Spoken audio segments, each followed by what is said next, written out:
Hey YouTube, how you guys doing today? Kevin here coming at you with another video.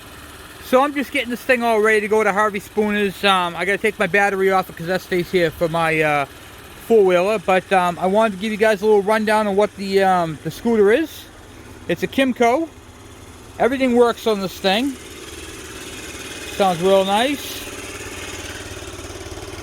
Lights all work. Everything works on it. Horn. It's got kilometers, so it's 37.94 on the kilometers. Service, I don't know how that is. Trip, yeah, it's all in kilometers. I don't know if there's a way to maybe turn that over to, oh, here we go, miles. So the thing's got 2,357 miles on it. So it's still got quite a bit of life left in it. The ignition switch he's going to have to replace, and the seat bracket up in the back here, so it will relatch. But other than that, it's not in bad shape. Or you can just drive it the way it is. Sounds really good. I just put a carburetor that I had kicking on in a box. This is the original carburetor right here. And it's just been sitting, it's been leaking fuel for a long time. And was going through some stuff, getting it all ready for him. And then I'm like, oh, I got a carburetor, so I'm going to throw it on and see how this thing runs. And I did take it for a quick spin. Throttles up and it just sits there idling like a baby. Huh? Look at that, huh? So Harvey Spooner, this one's coming to you. Everything works on this, the brakes and everything. So I just wanted to give you guys a first look at it. Well, no, a second first look, I should say, because you already saw the first look. This thing runs beautiful. Directionals work. Everything works on this bike. Got a nice little luggage rack. It's never been laid down. Thing's in nice shape. Seat's got some stuff on. I don't know what the heck that's all about, but yeah. So try restarting it. Yeah, runs good. So he's gonna have himself a good bike. So anyway, we're gonna be back on the Harvey Spooner KD80. Alright, and this right here is the four-wheeler. I have the seat and the back plastics to it. This is a Kimco. Well, the bike's not Kimco, but I put this Kimco motor from that Y-pipe bike on there. This engine's a 2012 125cc electric start CDI. This thing is huge. Get the carburetor up in there. This thing is in excellent condition. It is a 5-speed, I believe. It's got the clutch and all that, so it is all complete from the Kimco that I took it off of. So really super cool motor. That motor would actually bolt onto a Honda frame because it's a knockoff of the Honda. The thing that would be the problem is this is electric start, so it has this little part right here that bumps up for the electric starter. But other than that, right there would work on one of those little bikes. But it is super cool. This thing is going to fly. So when he gets this bike, he's going to be able to go through it and finish it off. I did mount up the clutch cable right here. And basically this is in the condition I got it. This is from the tarp. And the throttle's all hooked up. Everything's hooked up to it. He's going to have to go, Harvey, you're going to have to go through and put your ignition system in that. But everything else is there, all mounted up, like the, what do you call it, the regulator and all that, voltage regulator. So we have the plastics, we got the seat, and this thing's not in bad shape. So the frame is nice and straight, and everything's bolted down, chain is hooked up, the clutch is on. So yeah, you're going to have some fun with this bike. This bike is going to fly, literally. So anyway, guys, on to the next one. Well, we got a nice covering of snow, didn't we? Let's go build something. Hey YouTube, welcome back for another adventure. Well, that is the calling sign of Harvey Spooner. So he always says, welcome back for another adventure. So that's what we're doing today. I think I use his call sign because we're working on his bike. This is his Kawasaki KD80. If you're new to the channel, please hit that subscribe button and the bell icon, so when I post a video, you get it. Alright, so where are we at today? Today we're going to be working on the rear wheel assembly, which we're going to be pulling off of our donor bike. yes, our donor bike has a wheel assembly, all the proper parts and pieces that are going to fit onto this particular bike. What is wrong with his? Well, his wheel bearings are shot, his brakes are shot, everything is just shot, everything's just been ran into the ground. So we're going to put, today, we're going to put the rear wheel assembly on and change out that kickstand assembly, because I don't like it. It's not, I put it on, the bike didn't have one, and I don't like it. I think it's tweaked or bent or something. So after it's on, well, I didn't like it. So we're going to change that, and then we'll be done with the rear wheel from the back of the bike to here. And then the left side of the bike, which is this side right here, is all done. The only thing we have to do is change out the bottom piece right here, and now we're up to the front. And then, of course, we got to turn the bike around and switch out the whole front end, because the whole front end is garbage. So that's where we're at, and we got to do something with all the controls, parts, and pieces up there. So enough chit chat. Let's get you guys in the stand. Let's get crack-a-lacking. All right, first thing we're going to do is we're going to take off, before we get this bike on the on my little work stand there, we're going to take off the bottom kickstand mount and the peg mounts. So there's a couple bolts up underneath, and I'm just going to zap them out real quick with my M12. That little guy right there. Okay, so I zapped it off real quick with these 4 screws. They go in these 4 mounts up underneath the frame, so I could set the bike up there and it would be sitting flat, which is pretty nice to work on, actually. That is an old stand for a, what do you call it there? I think it was a table saw that was on that, but this is an old-fashioned one. So it's really solid, and then that's a piece of diamond plate that I got from an old Kawasaki display at my old work.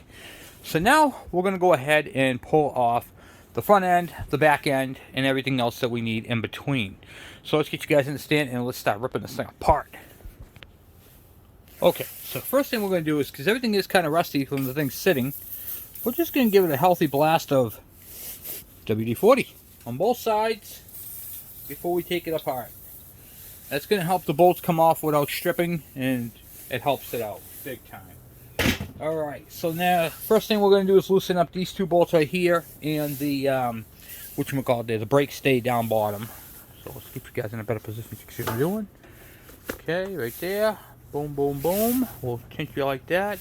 And then we have the brake, the 2 adjusters, one on each side, the axle, and the brake stay. So once we get those out, we're golden. I want to show you guys a tool that I keep in my truck. This is made by Black & Decker. They make these in many different, what do you call it there? Many different companies make them. So if you look on one side, it says American 3/8, and if you flip it over, it's metric. And it's pretty cool. It's kind of like in between sizes, so you can really get on there and get things taken off. And it's pretty cool because you could basically just twist them. This is one of those tools that I keep in my truck for when I'm on the road. And if you need to use something, like a socket, this is like a multi-socket set. You just rotate it wherever you want. It's got detents in it, and it holds stuff for you. It's a really cool tool to have. So if you guys get a chance to pick yourselves up one, that's a good tool to have in your arsenal of tools. I'll tell you that right now. Especially when you do what I do. Because you never know. Like if you be out on the road and you have to pick something up and you got to pull a wheel off or something, you know. And you can just find your size on it. Flip it over and know it's a 10mm. It does deep. The bolts go all the way through it. It's not a ratchet, so. But once you get them loose,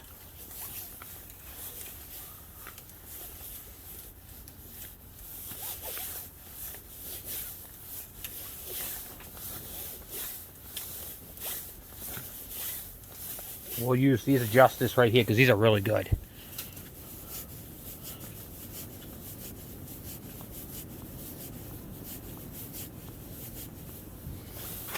Nice and tight. Good threads.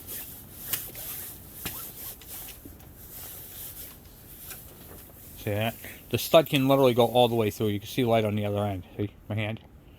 So it's pretty neat. It just fits right over it and boom. It's like a multi-purpose tool. But definitely good to have in your arsenal. Especially, like I said, you never know what happens. You're on the road and you need something. something won't come out, you can't get it with a pair of pliers or a wrench or a screwdriver or whatever the case may be, this is one of those tools that are good to have. Okay, goes up there, and I'm going to do the other side. Okay, got the other side ripped off, the other adjuster, and now we're going to undo the brake stay. I didn't think it was, you know, real good, you know, I didn't need to do both sides, you know.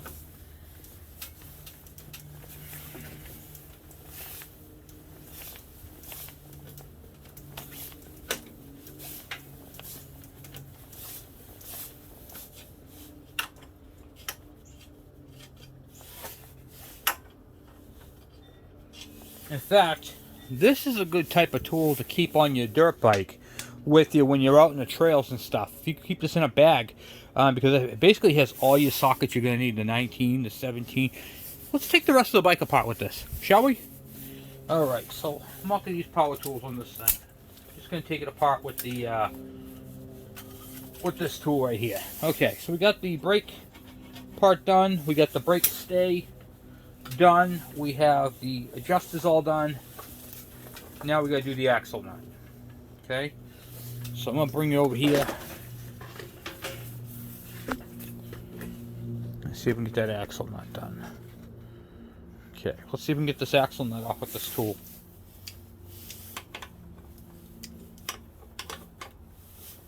Okay, and that is a 17 millimeter.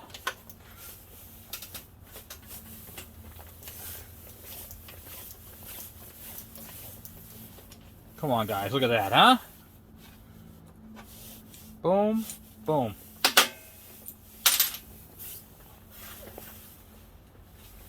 Alright, now we gotta drive that out. And let me get a hammer to knock that out.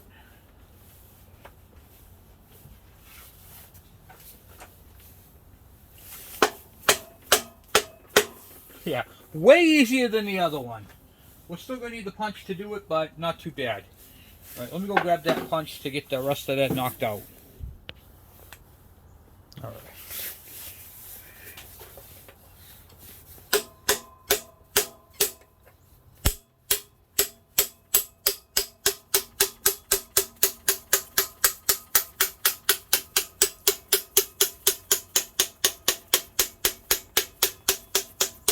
I'm just lightly tapping that, guys. That thing came right out. Okay, I just unhooked the brake stay. I forgot to hit record. So, got the brake stay off. We got the brakes, the axle, and there is a spacer on this side over here. So let's get this to come out. This bike wants to go forward. Pull this out by hand, guys. Okay, here we go.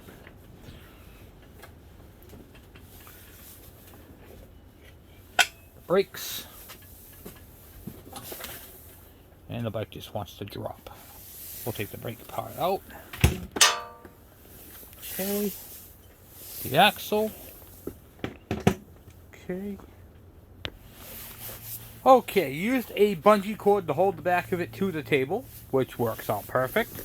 And while that was happening, I used a gas can to hold up the front, which is no longer needed. I'll put that off to the side.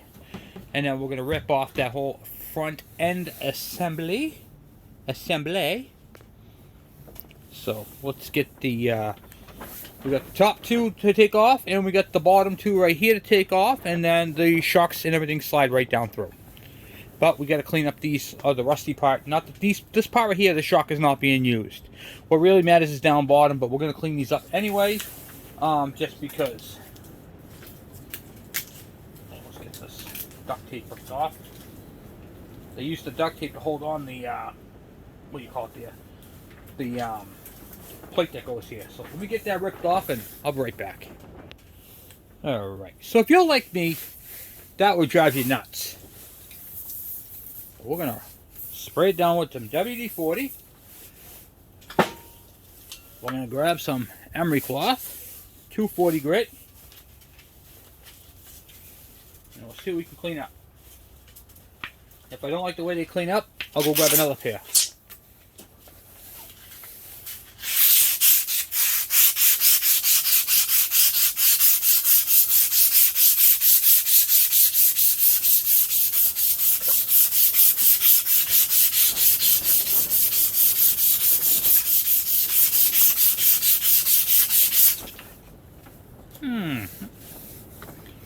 that, huh?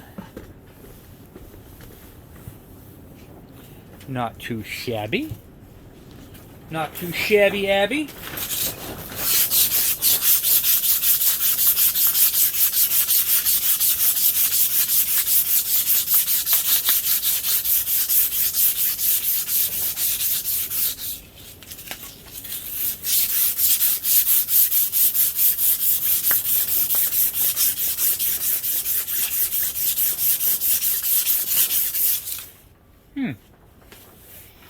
You guys think it's so far, huh? Think they clean up a place? Not too bad? Take a look here.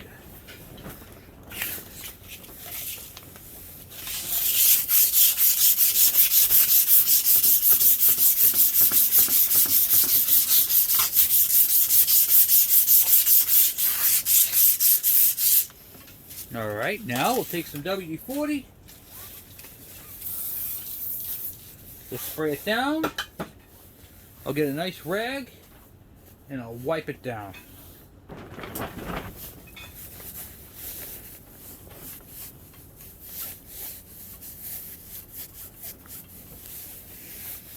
Voila!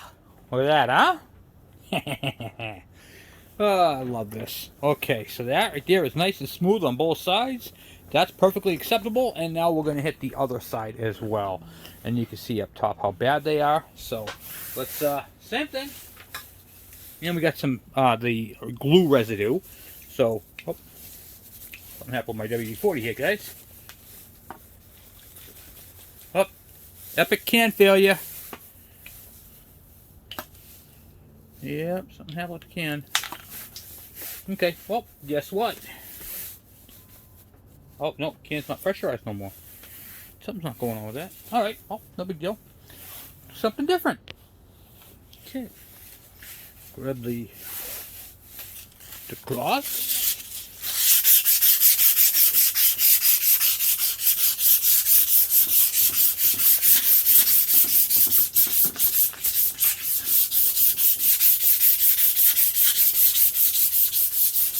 This is literally the equivalent of belt sanding, by the way.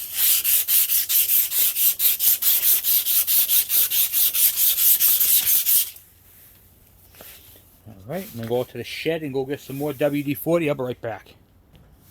Okay, we're going to put it down like that. Get some more emery cloth. Paper. Okay. I'm actually using PB Blaster on this one. Thought I had another can of WD-40, but I'm out. Alright, now I gotta change my angle. I think that's gonna clean up just as well, guys. Look at that, huh? I think it's gonna clean up just nicely.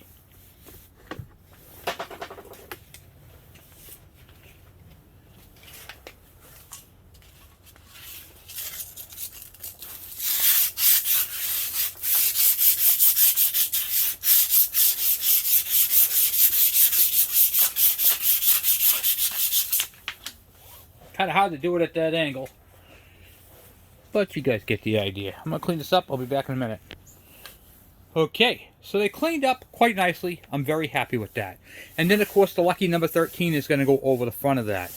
So to get these out, we have to remove these two top bolts and these two bottom ones, and then the forks should technically slide out. The front wheel feels great. I love the way it rotates. I dropped the tool on the ground, so I gotta pick this up here real quick. Okay, so now we're going to take off, here we go, the clamps. Look at that, huh?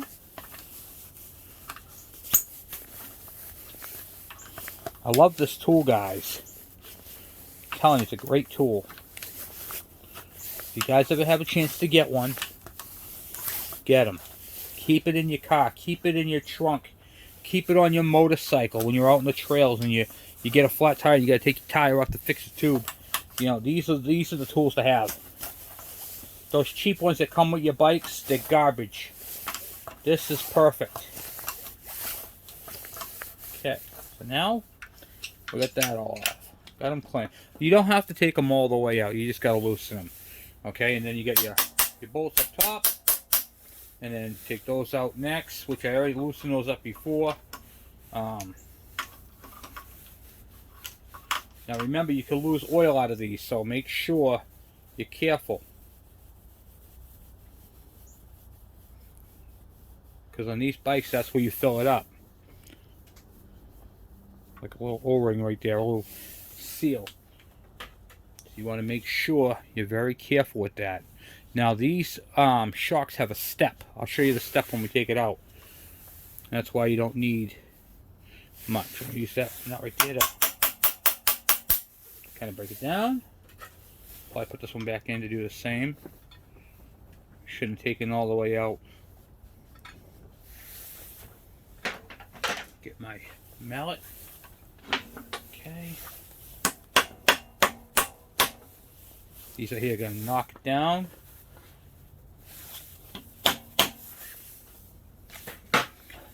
Then you're going to spray right around here to help it. Don't forget this thing hasn't been off in 100 years. Well, even this stuff is not doing too well in this cold. It is very cold, so I think that's why my WD-40s and stuff is not flowing properly. You know what I'm saying? Where are you? Here we go.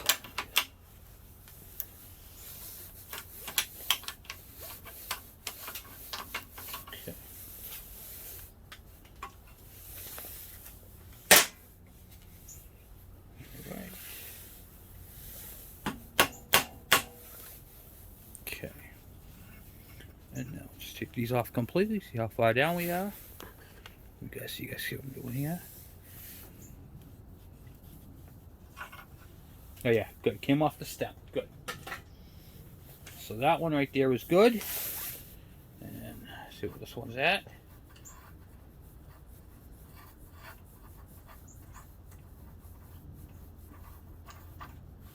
Okay, that one came off of its step. Now I gotta take and drive this thing down. Typically they come out no problem, but I'm just gonna tap on the lower legs of the shocks down here and just kind of work them out like that. The other thing you can do is up top, put a little block in and knock it down like a socket. So I'll show you how you can do that trick. So you find a socket that's about the same size as the top of the like that. Okay, it fits in there nicely all the way around, and then you can just tap in on it. Now it's stuck on rust right now from sitting.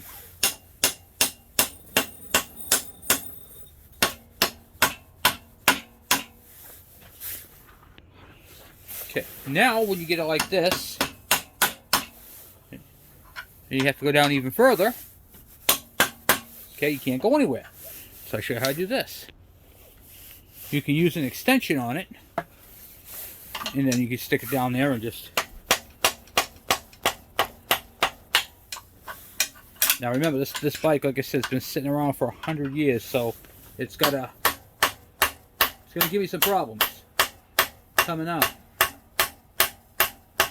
To be expected. Once it gets past the rusty spot, or the tight spot I should say, which I could feel it doing right now, it'll come crashing down. And the other thing you can do too is loosen up the axle nut. That helps, but I'm not doing that right now.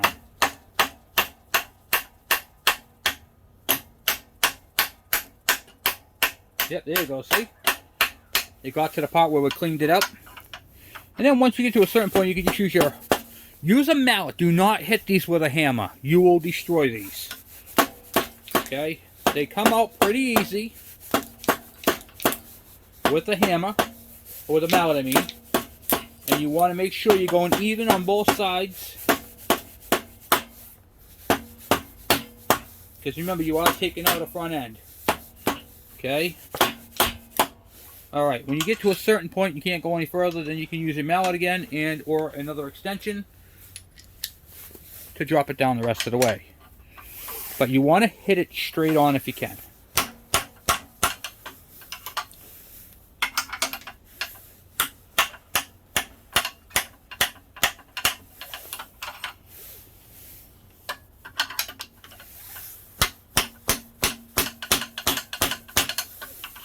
remember, you want to protect it. Okay?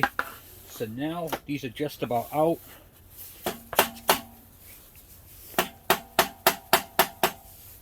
Right on the rust lip, if you call it, you want to call it that. Oh yeah, they're out. It's coming.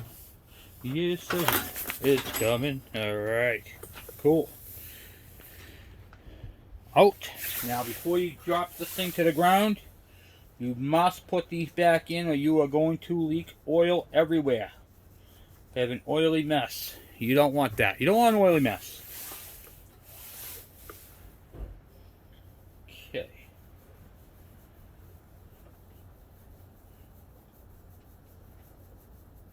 Then while this is out, I'll clean it up one more time and just kind of go over the little rusty spots on it. Make sure it's nice and clean so when it goes back on the bike, it's going to be perfect.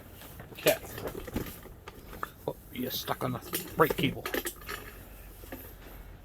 Alright, cool.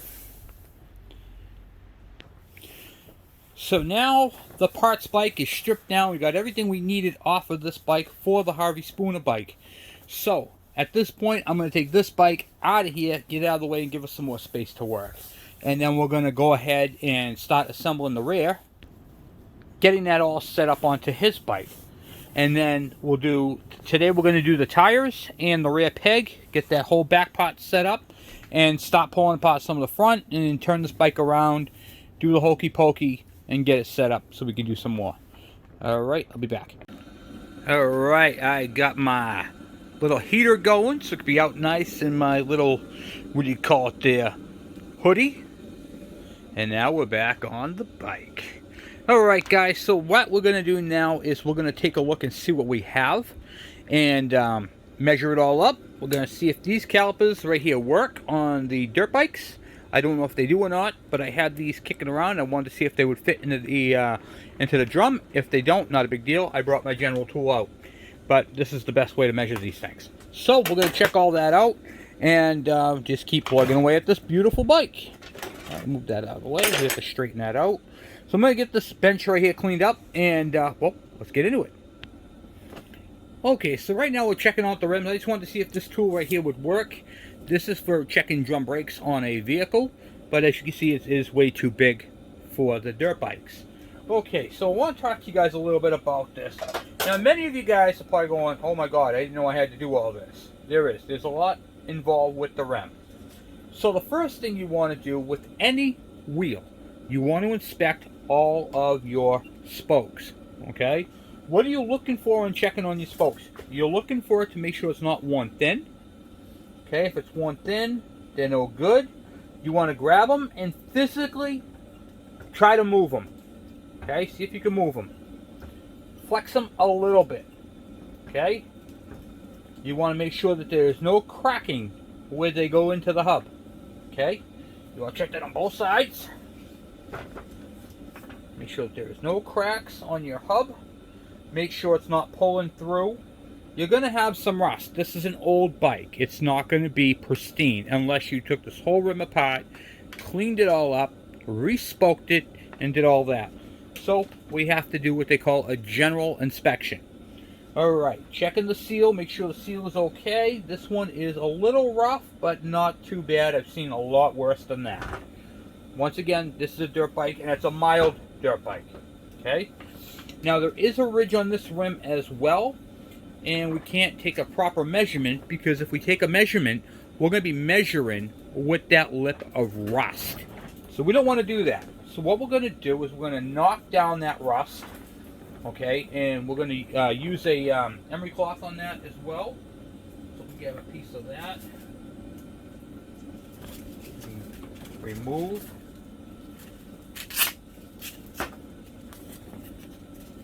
The emery cloth.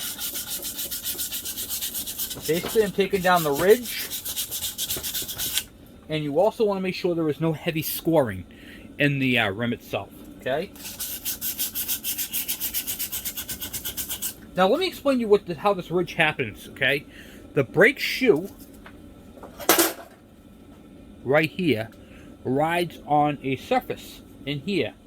This ridge, this little margin right here, is actually on this side, so it never gets touched by the brake shoe. And that's what happens. So as your brake drum, this is your brake drum right here, as this wears, the brake shoes remove metal from the inside and it leaves a ridge on the outside. So we're going to take as much down as we can of the ridge.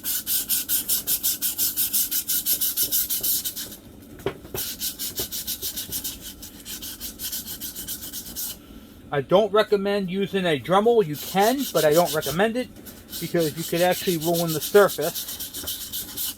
And when you're doing this, you want to go all the way in because you want to scuff up the surface. At the same time you're doing this, you want to scratch up the surface where the brake shoe actually rides on.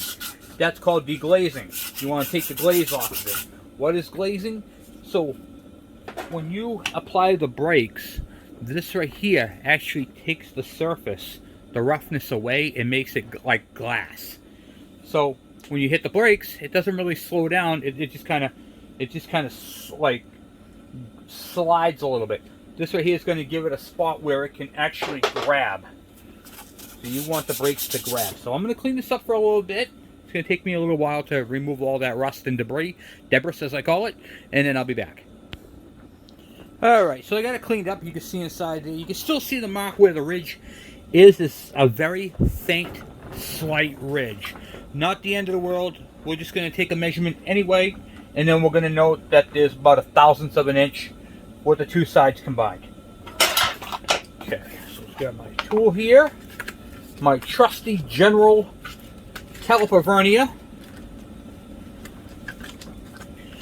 You guys see this tool used a lot.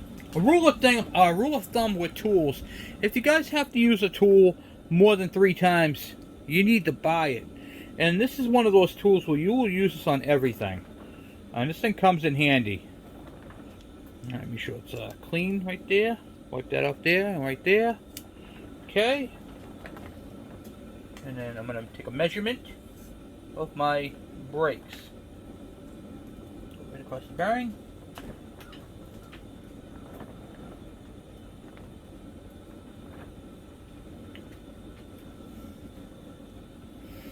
I have a 109.31 millimeters. So what we're going to do is we're going to flip open our book.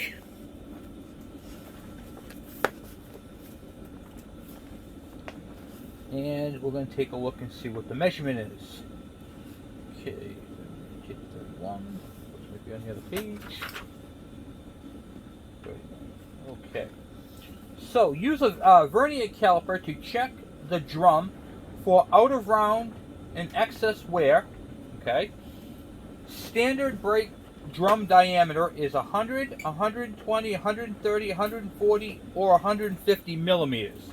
Okay, so we are at 109, so basically 100, in between 100 and 120.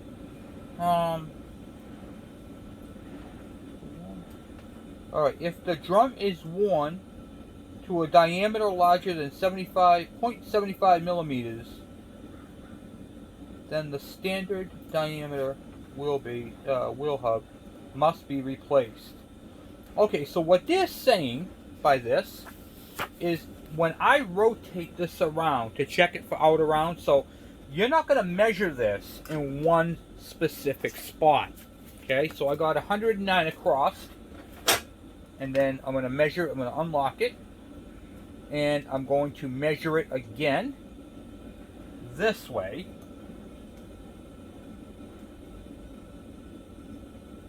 And I got 108. Okay, so what they're saying is when it's out around, so if this right here was basically an oval shape, this wheel hub will have to be replaced. This one is in good shape. Now, the reason why they gave so many different hub sizes is because there are many different hub sizes. This one particular is the 100. I know this for a fact. So this one right here is within the 100 spec, okay? Between 100 and 120. Same with your KD80s, your KM100s, your KD100s, your KE100s. They're all generally the same. But if you had, like, say, a 350 Bighorn, that's going to be up in the 120 range. Okay, so you see what I'm saying? Because they're going to use different brake. they're going to use different brake pads. Alright, so that's all set. Do not spray lubricant in this area. Okay, you want to keep this dry from oils. The reason why is because if you spray this with oil, and that oil impregnates these shoes, they're going to fail and cause premature wear. Okay, so that's the first thing. Second thing, you want to put your hand in there and you want to turn that bearing and make sure it spins all the way around freely. This one does. This is a good wheel. He's going to have to replace the sprockets, but they still have a little bit of life left in them. So we're going to go ahead and run them. The next part we're going to inspect. The brakes. Now, right off the bat, I can tell you these brakes are crap. Okay? So you can see right here, there's a gap in the spring, which means that this spring right here has been overly stretched and is subject to fail. So we're not going to use this whole stuff. And this is the one that came off his bike. And I mean, look at this. This thing is tight. Watch this. When I push down on it, the brakes will actually stay open. See right here how it's open? And then when they're closed, my God, hold on. And that's what they look like when they're closed and seated. Okay? So, junk. But it's got a nice clean arm. So we might steal that arm because the one I have has a rusted arm. Alright, so right off the bat, you can see this right here. Looks the exact same. I'm going to say, look, it just springs back on its own. How cool is that? It's a little tight in some spots, but nothing nothing dramatic. So we'll lubricate that in there. When you're looking at the springs, you see how the spring has no gaps in it? That's how it should be. Okay? Alright, so now we're going to clean up these shoes real quick.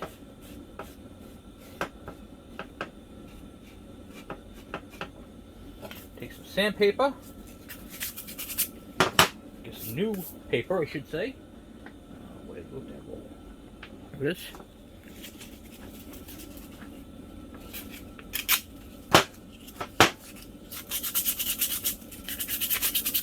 We're just roughing it up.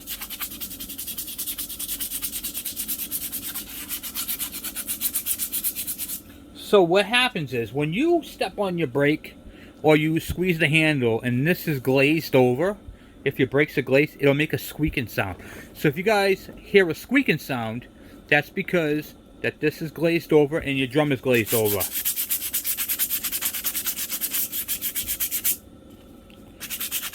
Just go over it lightly and it should look like that. That looks like brand new. That's what it looked like before. That's what it looks like now. See how there's no shiny spot? Now watch this, ready? See how shiny that is? That's going to squeak. How do you de-squeakify it? That's a new word, I just made that up. De-squeakify.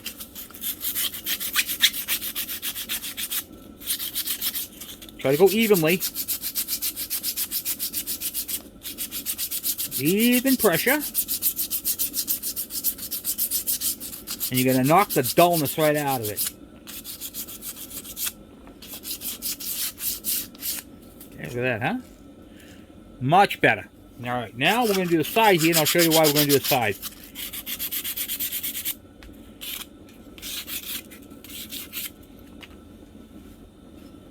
Okay. And do not use an oily rag to wipe this down with. That's the other thing, too. Okay, so we got right here. We're going to just spray a little oil right there. Do not go crazy with the oil. And I'm spraying it on the back side as well.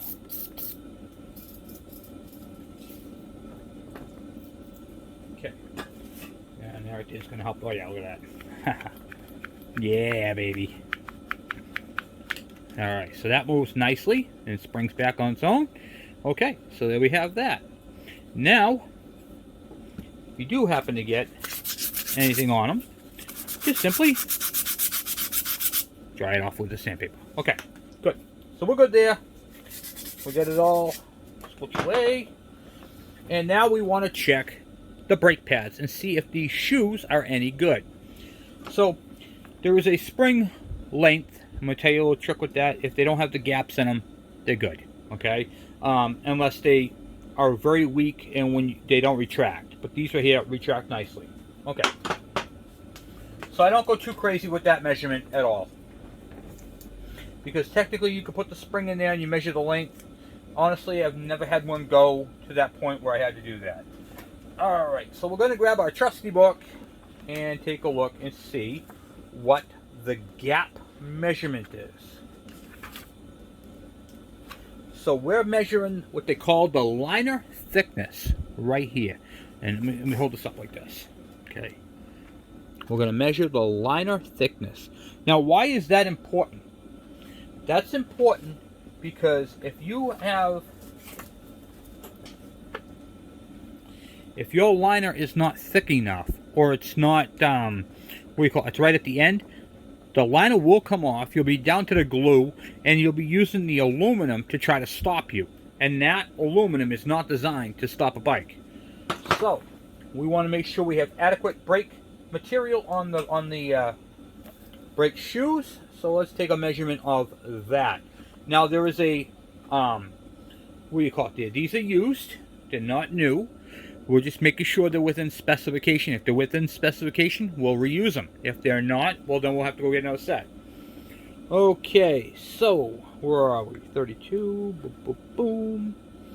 Alright, so replace both shoes when any position of the lining is about 1/16 or 1.5 millimeters. Okay? So, that's the run out. That's if they get to 1.5 millimeters or 1/16, they need to be replaced. So, we're going to do this. We're going to take our caliper vernier, we're going to set it to 1.5, 1.5. I believe that's what it said. Hold on 1 second. I gotta double check my thing. I think it just said 1.5. Yeah, 1.5 millimeters. Okay. So I'll make sure I'm getting the right specs here.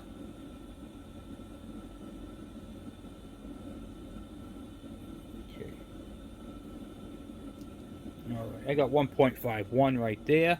Now I'm going to use this opening right here, and I'm going to go all the way around it. I'm going to check it in 3 spots. I'm going to check it here, here, and in the middle. Okay, so this right here is over the 1.5. So this is thicker than that. Now I'll check the middle. Yep. Okay, so now I'm going to take a look and see what they actually are at. Let's see how big they are. Okay, I got 2.92.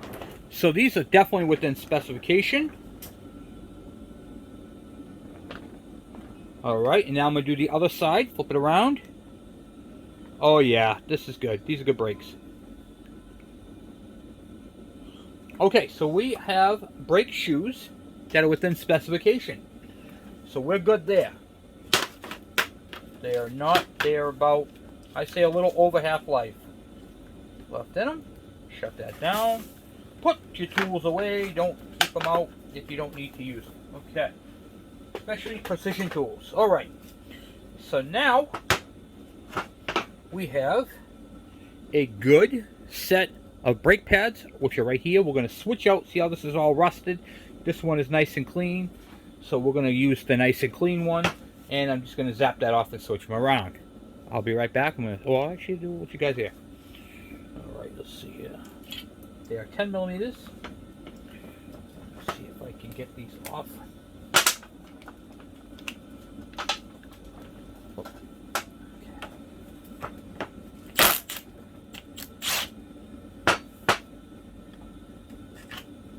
Boom, boom, boom.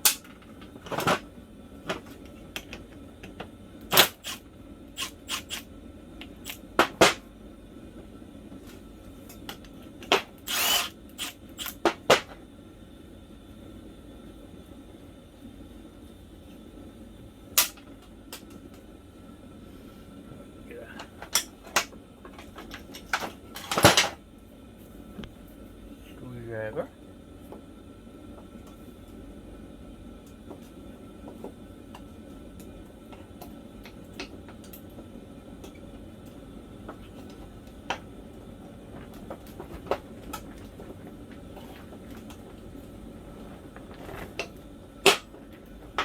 Okay, there's that one. And now this one right here, we want to note which way it comes off. So a little trick, I just take this right here, just put a little mark right there on the thing so I know which way it lines up. Expand it out a little bit.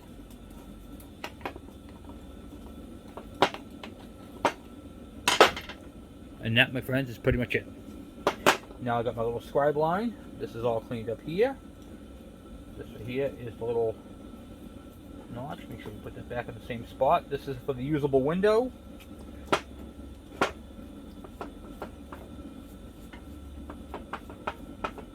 Clean as you go. And if you take a little oil and spray it on the base there, that'll help it out a little bit better. Okay, good. Put that back down. It sits like that. And now I'm going to take the new one, which is actually his original, line up my scribe mark that I made. Put that through like so. I will use the best of the two bolts, which is his original one.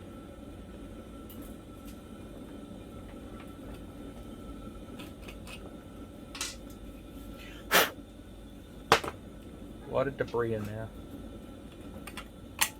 Okay. Just using the screw to clean it out. So it fits in there nice all the way through, and then we'll wipe it off.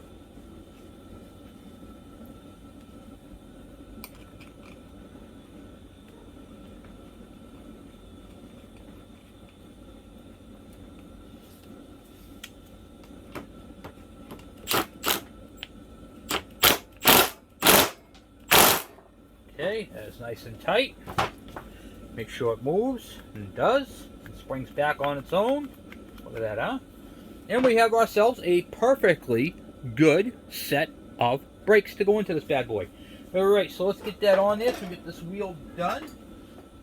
Same specifications are for all the KE, KD, KM, MC1, all those families. Same specifications, by the way, guys. Trail Boss 100, KD 100s, the, oh, what do you call it there?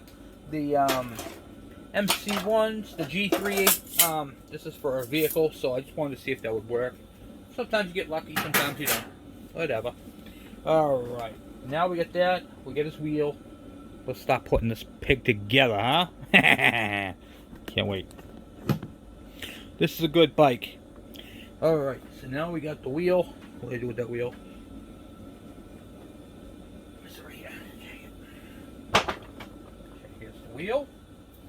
Take the brakes, drop it right in like so. We're going to use the axle from the other bike because his original axle is bent, and we need the spacer. So let's get the spacer.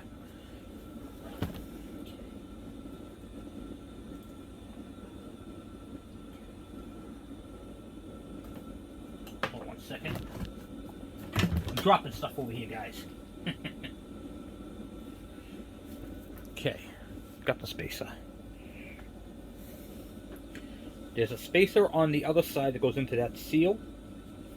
I just want to make sure it's cleaned up a little bit. I'm going to clean it up right here.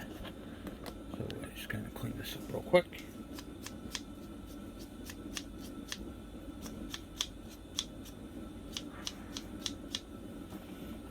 Okay. This is the spacer for the sprocket side. And it goes with the flange right here in towards the seal. Okay. Push that in. You might have a little hard time because you gotta get past the lips of the seal. That's when you use a little bit of oil. That way you don't tear up your seal trying to put it in. Okay.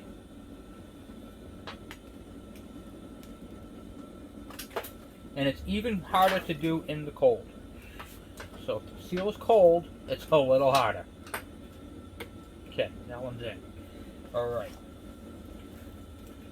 Slide it into a place like that. We're going to put the chain over it first.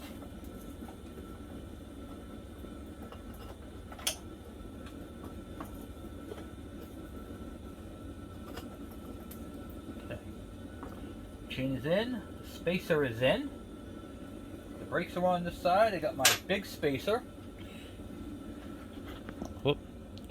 Okay, I got the chain wrapped over it first. The spacer's on the chain side, and then this is the big spacer that goes on the the brake side. All right, I'm gonna move you guys over this so you can see what I'm doing. All right, so now we got this side over here, and this is his original axle, which is not like super bent, but it's bent. We're not going to use it. We're going to use a factory axle, and there is a little difference. This one right here don't take a cotter pin. This one has takes a regular nut on the end, and this is what the head of it looks like right here. All right, this is going to come through the other side, and the nut is going to be on. You can put it on either side you want. Actually, we're going to go this way with it. Okay, because it's going to be easier for lining up and put the nut on the other side. All right, so let's get some grease on this. I'm using regular wheel bearing grease. And I'm just going to coat the whole thing down with grease. You don't have to go crazy with it. Just lubricate it. It's going to help you out trying to slide it through. Very important.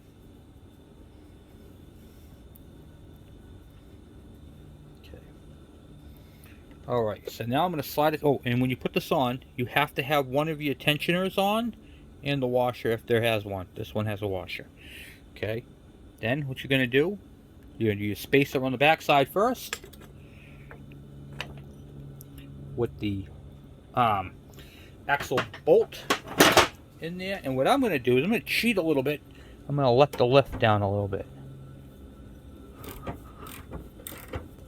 so it's not up as high. Okay, and this is going to help me make it so it just kind of walks in. You know what I mean? Okay, let's see if we get this to go back a little bit.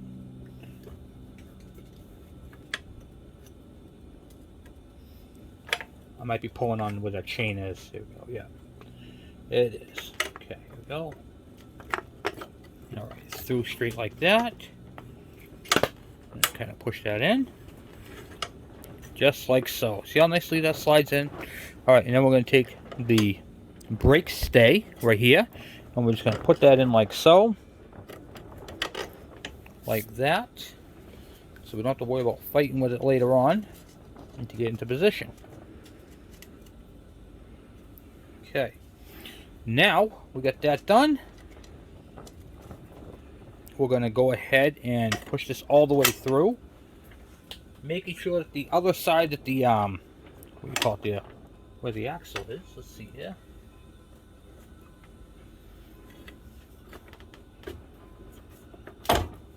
Okay, now it's all the way through on the other side.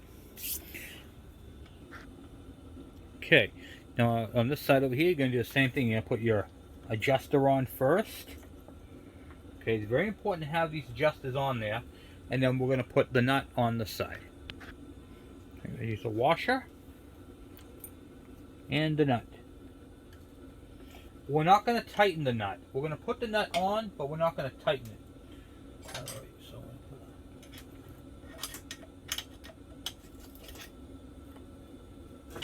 I'll use my handy dandy tool here. Put this on.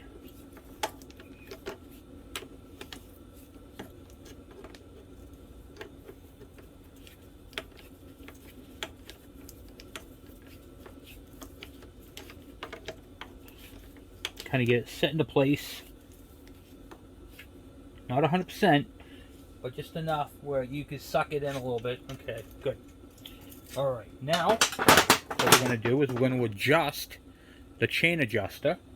And for that, you can use a ratchet wrench, but I have since I'm working on Harvey Spooner's bike, and we're going to be doing the Hondas, grab my little Honda wrench, which I love this thing, and then I'm just going to tighten these all up. And once again, lubricate them, because these things are old. They're old and hard to find. Take your time. Don't go crazy with them, okay?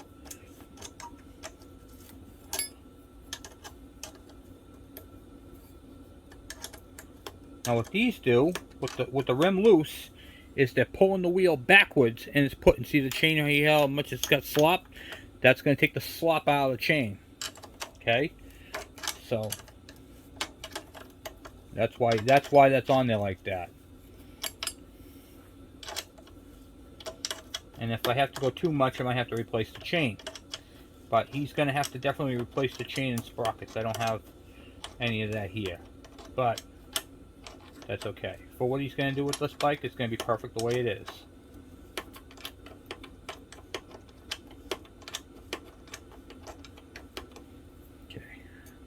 Now, see how sloppy that is? That's okay. We're going to take a little bit more out of it. And I'm going to go and do the other side real quick. Alright, so I got these on there. Now you'll notice that the chain is too tight. Okay, I'm going to back it off a little bit. And get my slop into it. Okay, now, how do you know when it's tight and when it's loose? Is that too loose, or is that too tight, or is it just right? So here's what you're going to do. You're going to hold your screwdriver on here, and you're going to pick a link. I picked this link right here. I'm going to pick this link, and I'm going to put this on here, and then I'm going to lift the chain up. Okay, so from where the link is to right here, the center of the link, that pin, and I put up like there, so the distance from right here to right here is what I'm measuring. I need to be at 3/4 of an inch of deflection. Okay, so when he steps on this bike, it's going to be, you know, it's going to be adequate. So it's supposed to be 3/4 of an inch to an inch. I'm going to go a little more out.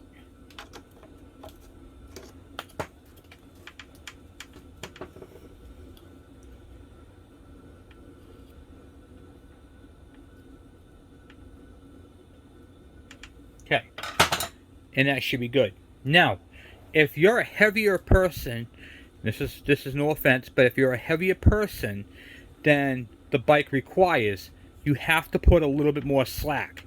And then if you hear that, that right there is right here slapping. Okay, that will go away when you sit on the bike and you compress the springs. All right, so that's how you want to do that. You want it with the bike down. I'm going to put the bike down a little bit more. Okay, with the bike sitting on the lift, tire on the thing, I can't turn the tire. Okay, it's going to have some deflection. I'm measuring, once again, I'm measuring the link, the travel. I'm measuring how far this link moves up. And I got about 3/4 of an inch right there. I'm pretty happy with that. And then what I'll do is now I can tighten down my axle. I can tighten down my axle nut. And I could tighten down the brake stay. Almost forgot to tell you, before you can do that, you have to align them. So what I like to do is, I'm going to show you guys a quick trick with these, is here is the adjuster, okay? You want to make sure that your two adjusters are the same length when you put them on there. Then what I do is I take a measurement of how much threads are sticking out. And then I adjust the other side to that, and that gives me my ballpark. What you're aligning by changing this side over here, you're changing the angle of the chain. Okay? If you have the chain off at an angle because you got one tightened in more than the other, what happens is that chain will pop off the rear wheel. That's what causes that to happen. So you want to make sure that your chain alignment is right on. So get your chain deflection done first.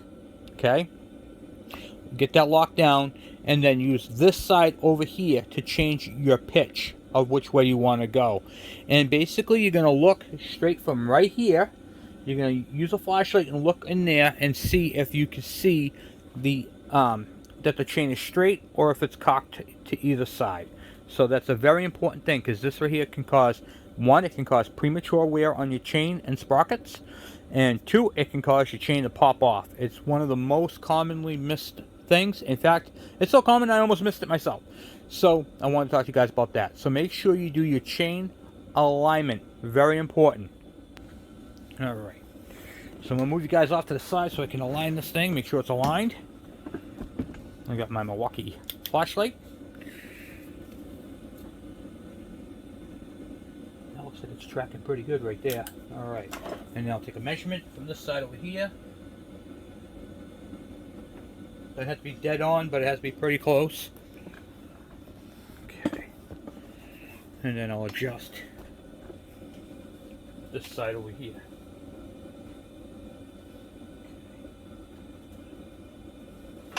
And I'll check it.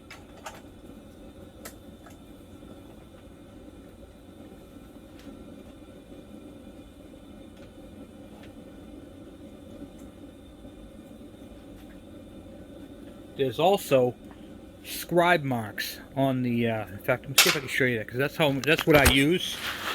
So I check it for length, I check it for the marks. So up underneath here, I don't know if you can see them or not, there are marks. Let me see if we can flash right here.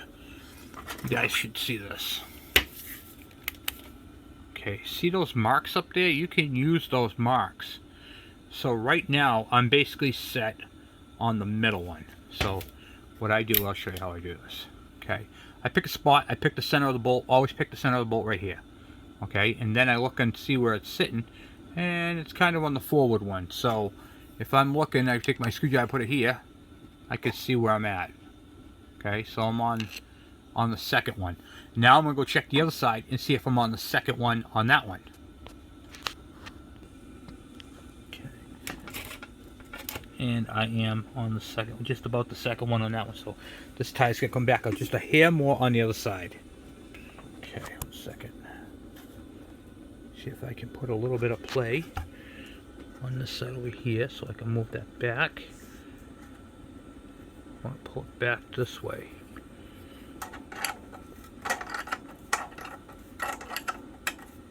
Okay, go back over to this side, and basically what I'm trying to do is make sure that the center of this is on the proper notch. Okay. All right. So now that I got those, I got them basically set to 3.5 on both sides, and now I got to tighten it down. Okay. So once you get that tightened down.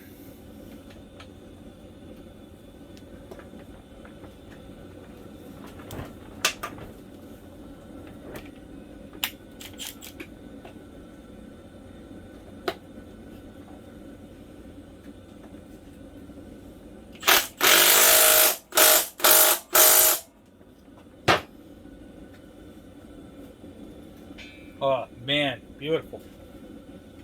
Beautiful. Look at that, huh? Look at that. Oh, nice that spins, huh? Look at that, huh? Like it's meant to be. Only better. Alright, so now we're going to tighten down the brake stay neck. I got to get a deep socket.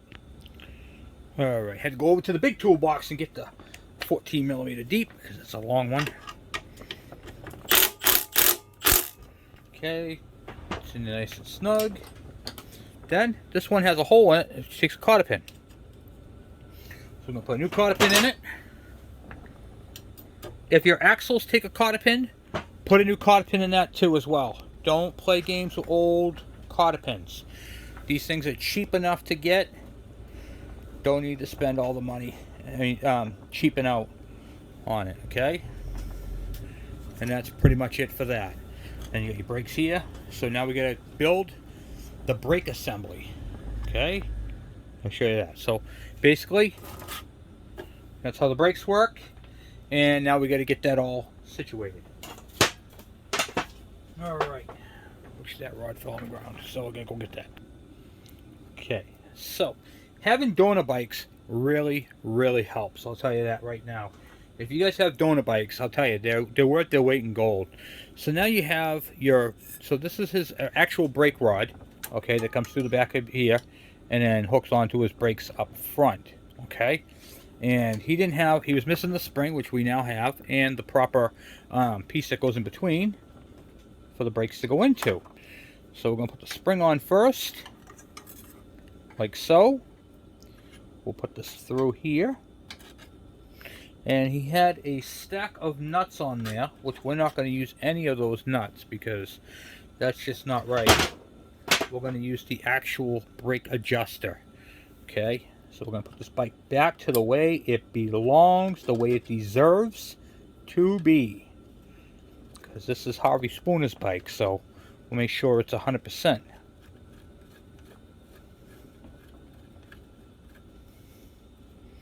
And by today, we'll be done the back of the bike.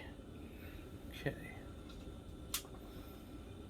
Get the brakes too far. Oh, I gotta let that. I'm on the brake. I'm like, why is the brake like that? Yeah, back it off here. Hold on 1 second. Put the bike down. Get it off the brake arm. Even that arm was too small, so that ain't right. It's over 1 inch too small. So let's go see if we can find the correct one. Okay. So my guess is that piece that was all Mickey Mouse on the back here came off of a different bike, because here's the one that he had right here, and here's the one that I have right here, and you can see there's over an inch difference. I'll see if you can see that here. So, and that's all the way up against the bottom. Same bottoms, but or it's been cut down, one of the two, but it doesn't look like it's been cut down. So it had the incorrect brake rod. All right, so let's try that again. It looked exactly like it though. Same head on it and everything. I'm like, that's just not right. That thing is way too short. Sure enough, it was too short. Okay. And now we'll try this again. Okay. Yeah, put that on there. Alright, so let me get some lubricant on this top piece right here, because this has not had a nut on it for a while. And then all of a sudden, we're going to be putting a nut on. So, let's get that in there. Boom, boom, boom. The one off the parts bike was just mangled, so I didn't use that. Okay. Don't want to use mangled parts. I could fix it, which I will eventually do, and use it on another bike, but for right now, I'll just stick with what I got.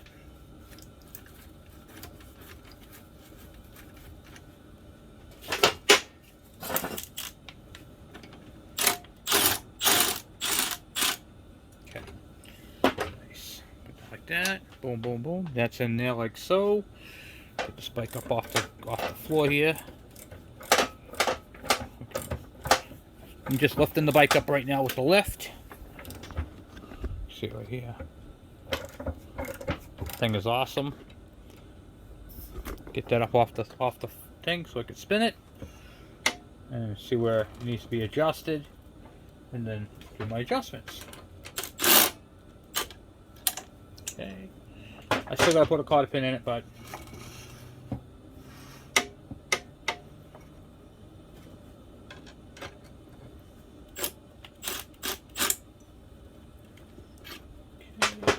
Boom, boom. Oh yeah, put that on. All right, good. That's I'm hitting the table, so we'll have to do that as a fine adjustment. And I need to get a cotter pin for up in here. I don't believe I have any left, so I have to go check that. But that's it for that, and that will get a washer. Oh, actually, where's the washer that came off that thing? Okay, well, I have the washer that came off this. This goes a washer first, and then your cotter pin goes into that. Alright, so that right there, my friends, is pretty much it for the back of the bike. Let's get these foot pegs off and switched out, because I want to get that part done. I wanted to do it in the last video, but that never happened. So, alright, so now we're going to remove the 4 bolts up underneath this. I know it's kind of hard to see, but we'll do it with this wrong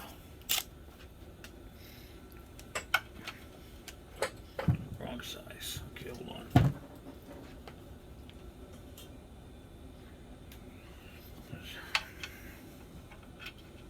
Okay, there we go.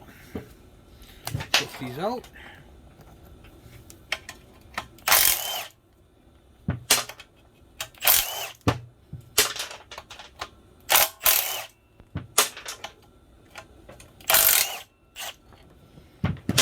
Okay, push down the brakes, pull that out, and then we got out the old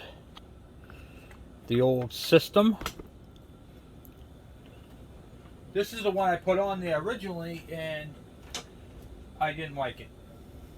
So we're going to switch it out with the other set.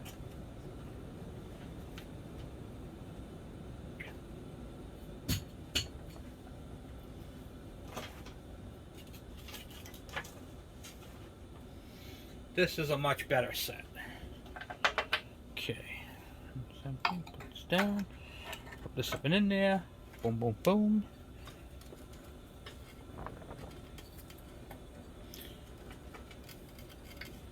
This is nice because the bike won't be hanging around on its own, you know what I mean? It'll have some support,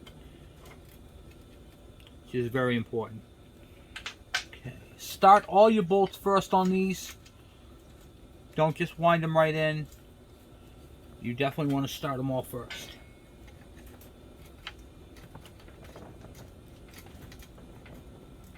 Because if you don't start them in first, you may not get one of them in.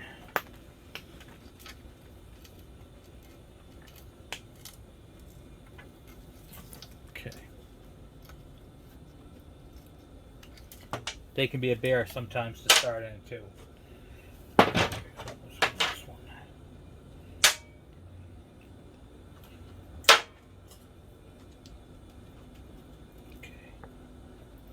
All right.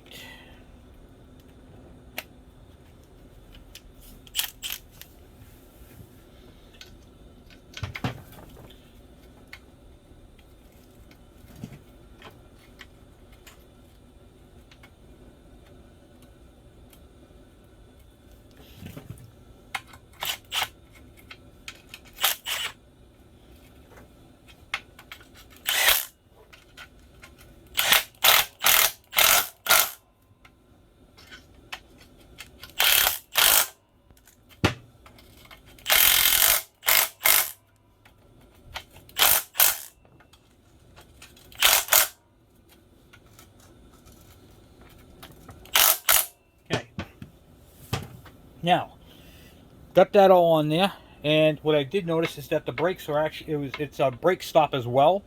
So you're gonna want to make sure that when you do that, that you can still turn your brakes, because the wheel, you adjust it and the thing is off. So yeah, these are much better. Be sitting nice and flat on there. All right, let me get this lift up real quick.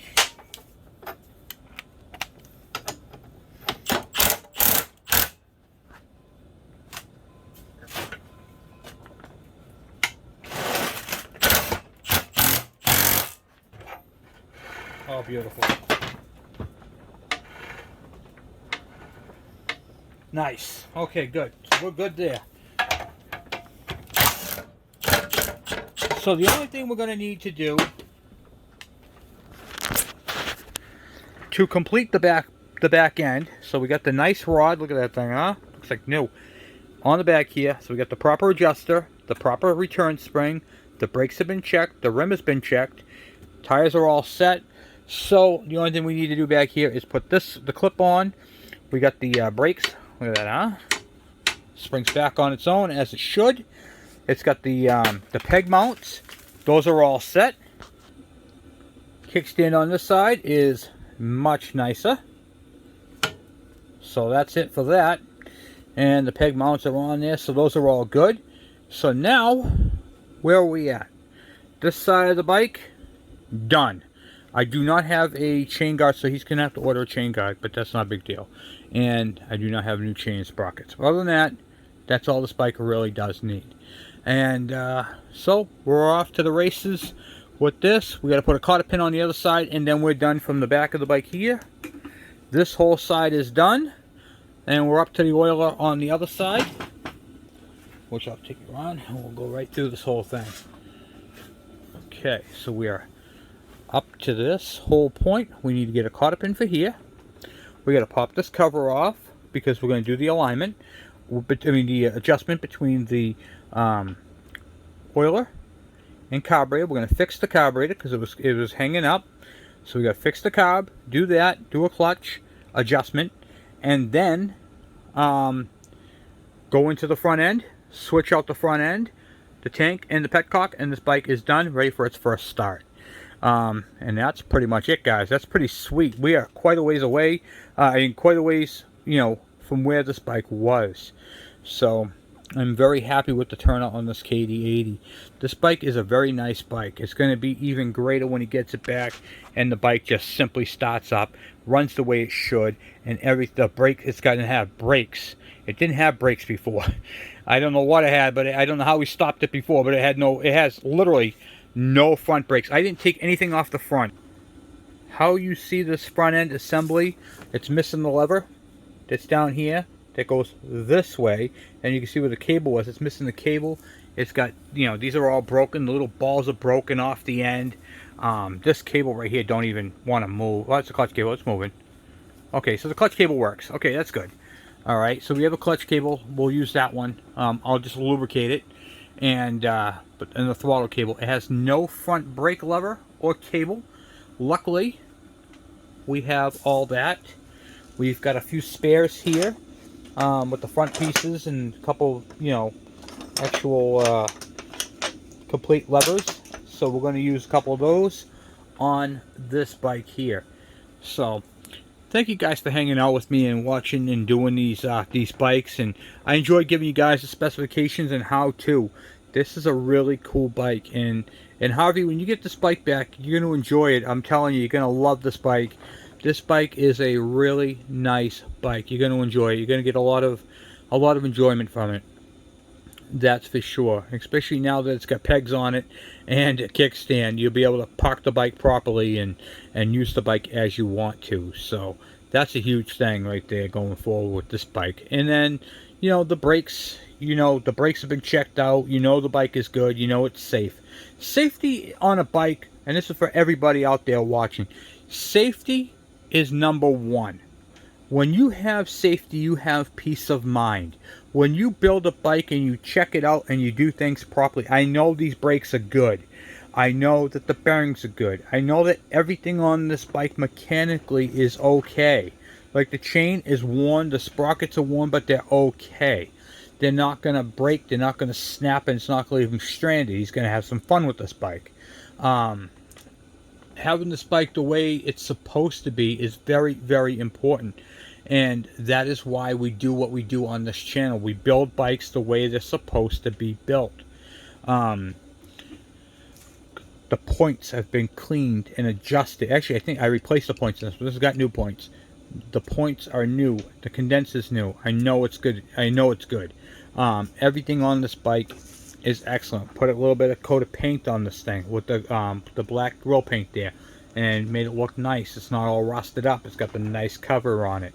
It's not all broken up where your shoelace is going to get in there and get all caught up. You know what I mean? So different things like that. So these are why we do what we do the way we do them on the channel, is because we do them correctly.